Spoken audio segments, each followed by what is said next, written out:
Hi, I'm Amy from WTI, and I actually found some delicious vegan pork rinds, basically. So they are very delicious. It's got a nice spicy little kick to it. All right, let's check this out. Okay, so this is what they look like.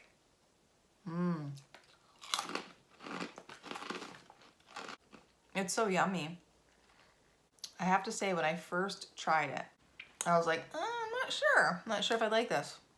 By the second one, I was like, oh yeah, I could really taste the burst of flavor.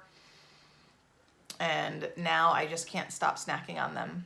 Really satisfies that craving for, something spicy, salty, crunchy. It's something that's kind of healthy. One of the ingredients is navy beans, and it's grain free. So yeah, I'm really happy with these. And I think that if you like this kind of thing, you will be happy with these too. But that's just my point of view.